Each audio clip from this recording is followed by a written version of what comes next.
picture a city with underground sewers, standardized brick sizes accurate down to the millimeter, and public bathhouses, 4,000 years before Rome ever laid a single stone road. Now picture that same city, one of the most advanced places on Earth at the time, going completely silent. No war, no burned palaces, no enemy army, the gates, just silence. The people packed up, walked away, and within a few generations, the greatest urban civilization of the ancient world had so completely that it was forgotten for over 3,000 years. Nobody even knew it existed until the 1920s. So what actually happened to these people? Stick with me, because the answer isn't what most history books tell you, and it's a warning that applies just as much to us today as it did to them 4,000 years ago. Let's go back to where it all began, because to understand how something falls, you first have to understand how high it actually climbed. Around 5,000 years ago, in the region that spans Pakistan and northwest India, a civilization was quietly rising along the banks of a mighty river system. This wasn't a small farming village slowly growing into a town. This planning, this intention. This was a group of people who looked at the land, understood the rivers, and built cities that would remain unmatched in urban design for thousands of years afterward. The two most famous cities were Mohenjo-daro and Harappa, but there were actually hundreds, possibly over 1,000. Settlements spread across an area larger than ancient Egypt and Mesopotamia combined. While the pyramids were rising in Egypt and the ziggurats were being built in Mesopotamia, an entire network of advanced cities was thriving in South Asia, and most of the world still barely knows anything about it. That's how completely this civilization slipped out of human memory. Mohenjo-daro, which literally translates to Mound of the Dead, a name given centuries later after its ruins were rediscovered, was an engineering marvel. The streets ran in a perfect grid, north to south, east to west. No chaotic winding alleys like most ancient cities.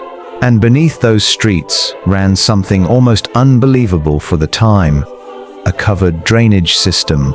Nearly every house had a private well or a connection to a citywide sewage network. Bathrooms had drains built directly into the walls, channeling waste into larger covered drains beneath the streets. This wasn't a privilege for kings. Ordinary had this. Cities in Europe wouldn't achieve this level of public sanitation until the 19th century. These people had it figured out roughly 4,000 years earlier. Now here's where it gets strange.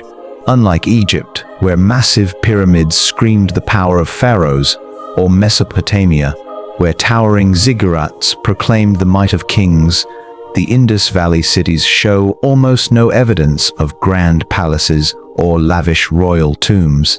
No giant statues of god-kings. No single dominant ruling dynasty in the record. Some historians believe this civilization may have been run by councils of merchants or elders rather than an all-powerful monarch. A civilization that out-engineered its neighbors, possibly without a single supreme ruler barking orders. Sit with that for a second, because it gets even stranger. We still cannot read their writing. Thousands of short inscriptions exist on seals, pottery, and tablets, and to this day, nobody has cracked the code. We don't know what language they spoke. We don't know their religious beliefs beyond guesswork. We don't know the name of a single one of their leaders, if they even had specific leaders at all. Everything we know comes from objects, pottery shards, drainage pipes, children's toys, the layout of streets. An entire civilization reconstructed with 0 letters, 0 diaries, 0 royal decrees, just the things behind. And yet, this was not a disorganized society. Weights and measures found in Harappa matched almost exactly with weights found in settlements hundreds of kilometers away. That means coordinated trade regulation across a massive territory long before anything resembling a unified government existed in most of the ancient world. Their merchants traded as far as Mesopotamia. Archaeologists have dug up Indus seals, small carved stones stamped onto goods, in the ruins of ancient Sumerian cities.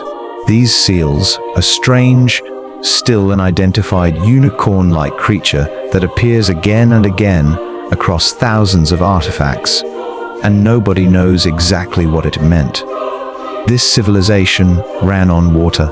Two great river systems fed its agriculture, the Indus River and another that has since completely dried up, one many scholars link to the legendary Sarasvati River, mentioned in later ancient texts.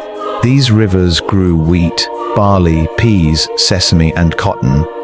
And yes, cotton. These were among the very first people on Earth to cultivate it and weave it into cloth, technology that wouldn't reach much of the rest of the world for centuries. By around 2600 BC, this civilization hit its peak. Historians call it the mature Harappan phase. Cities grew larger, trade expanded. Some estimates put the total population at over 5 million people, spread across a network stretching from the mountains of Afghanistan to the coast of the Arabian Sea. This was, by any measure, one of the most successful human societies that had ever existed. And then, starting around 900 BC, something changed. Slowly, quietly, cities began to shrink. Trade routes to Mesopotamia went silent. The perfectly measured bricks got sloppier. The mysterious seals became rarer. Something was happening to this vast civilization, and for a long time, historians thought they knew exactly what it was. The old theory was dramatic. Warrior invaders, the Aryans, sweeping down from Central Asia and violently conquering this advanced society. It made for a great story. But decades of digging have quietly dismantled it. There's no evidence of large-scale warfare here. No mass graves, no burned fortifications, no ash layers from besieged cities. The invasion story that got repeated in textbooks for generations simply does not match what's actually in the ground. So if it wasn't an army, what actually erased one of the greatest civilizations in human history? This is where the story turns from ancient mystery into something that should genuinely unsettle you, because the culprit wasn't a person at all. It was Guy. Around 4,000 years ago, the entire region experienced a dramatic shift in monsoon patterns. Scientists studying ancient lake sediments, cave formations, and ocean floor deposits from this exact period have found consistent evidence of a massive climatic shift, one that stretched from Mesopotamia through Persia and into South Asia. This wasn't a local dry spell. This was continental, and it hit right as this civilization depended on it least. For the Indus Valley people, this played out like a catastrophe in extreme, slow motion. Their entire way of life depended on predictable seasonal rains and river flooding. When the monsoons weakened and turned erratic, harvests failed.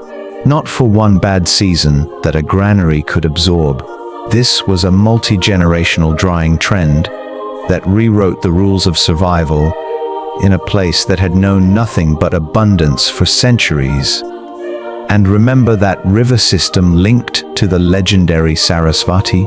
Satellite imagery and geological surveys confirm it began drying up during this exact window. Riverbeds that once carried life-sustaining water became seasonal at best, then vanished in long stretches entirely. Cities built along its banks for irrigation, for drinking water, for transport, suddenly found themselves stranded next to a dying artery. Put yourself in a farmer's place for a moment. For generations, your family has known exactly when the rains arrive, exactly when to plant, exactly when to harvest. Now, over the course of maybe 20 or 30 years, less than a single lifetime, that certainty collapses. The rains that always came stop coming. The river that always flowed starts shrinking every single year. What do you do when the rules your entire civilization was built on simply stop applying? At first, they fought back in the only way they could. Archaeological evidence shows a clear shift toward more drought-resistant crops like millet, which needs far less water than wheat or rice. This tells us people were actively adapting their farming to survive a changing climate, a remarkably practical response to an existential threat. But millet alone couldn't sustain a civilization built around the water abundance of the past. As water disappeared, so did the people, but not the way you'd expect. Settlement data shows big cities like Mohenjo-daro and Harappa shrinking dramatically, while smaller settlements further east, closer to the Ganges river system, where monsoon rains stayed more reliable, began growing instead. If this had been a violent invasion, we would not expect to see organized, directional resettlement toward specific regions that still had water. What we see instead looks like a strategic, painful, but deliberate adaptation. Think about scale here. Not a single village relocating to the next valley. Possibly hundreds of thousands, maybe millions of people, across multiple generations, gradually abandoning cities that had stood for centuries, walking away from homes their great-grandparents built, leaving behind the drainage systems and grid streets that had once represented the pinnacle of human urban achievement. And here's the part that should genuinely give you chills. The people leaving Mohenjo-daro and Harappa almost certainly did not think of themselves as living through the collapse of a civilization. At the individual level, this felt like a series of hard but manageable choices spread across so many years that most people only lived through one small piece of a much larger crisis. A farmer probably just thought, "The rains have failed again, we're moving to where my cousin lives, near the river that still flows." He had no way of knowing that thousands of other families were making that same choice at the exact same time, and that all of those small personal decisions were quietly erasing one of humanity's greatest civilizations from history. As the great cities emptied, everything left behind shows the same story. The once perfect bricks gave way to sloppy, recycled construction. The sophisticated seals became rarer, then disappeared entirely from the record. Trade goods connecting this civilization to Mesopotamia dried up along with the rivers, because the merchant networks that produced them no longer had enough people or enough cities to sustain them.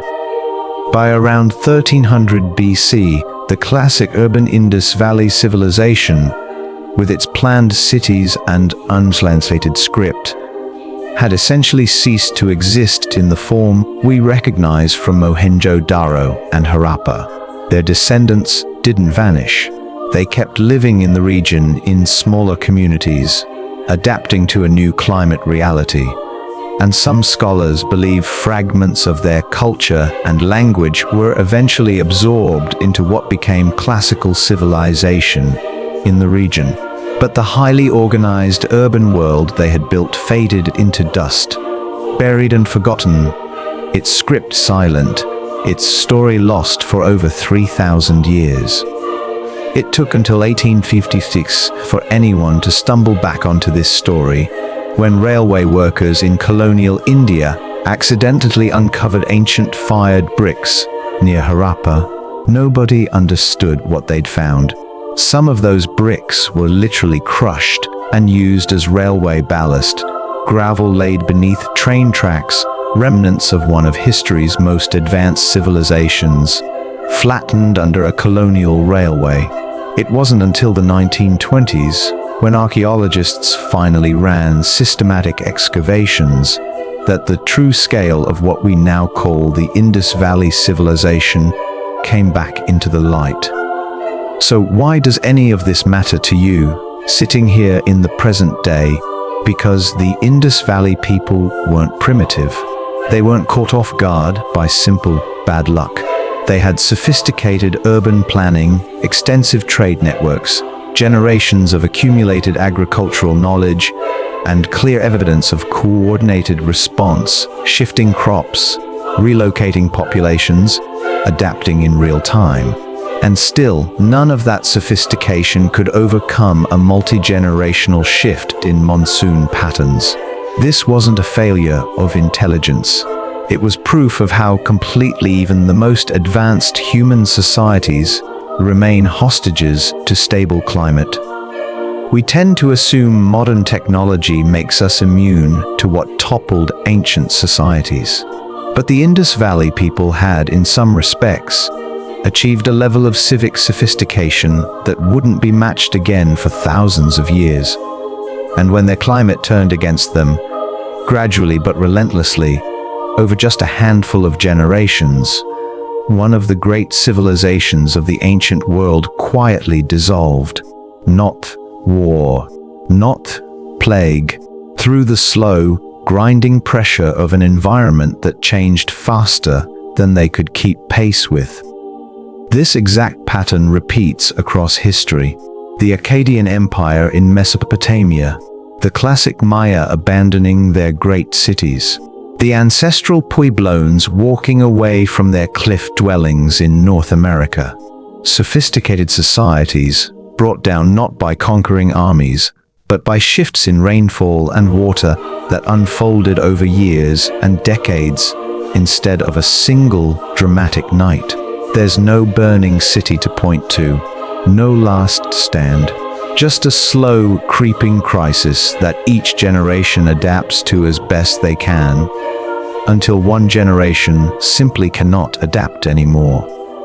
What strikes me most about this story is the silence of it. No final battle, no desperate last message from a doomed city, just an increasingly empty landscape. Streets that once bustled with merchants and children, gradually falling quiet until there was no one left, those perfectly planned at all. The great bath, once filled for ceremonies we can only guess at, dried and crumbled. The granaries, empty. The drainage systems, engineering marvels of their age, slowly filled with dust, waiting in silence for 3,500 years until someone finally dug them back up. The people of the Indus Valley didn't disappear because they were weak. They disappeared because survival was never really about strength or intelligence alone. It was about whether an entire society could bend before it broke. And when it became clear their homeland could no longer sustain them, they didn't stay and die defending it. They walked. They rebuilt somewhere the water still flowed. They carried forward whatever they could. And their descendants are very likely still living in that region today, in ways connected to a civilization the world had completely forgotten until less than 100 years ago. That's the real lesson buried under the dust of Mohenjo-daro and Harappa. A civilization doesn't need an enemy at the gates to disappear. Sometimes the only enemy is the sky itself, quietly rewriting the rules as a society built its entire existence around. And the people who survive aren't always the strongest or the most advanced. They're the ones willing to let go of the world they built and start over somewhere the rain still falls. If this is the kind of history that actually stays with you, the kind our ancestors lived through and rarely gets told, subscribe. Because this channel exists to dig up exactly these stories, one forgotten civilization at a time.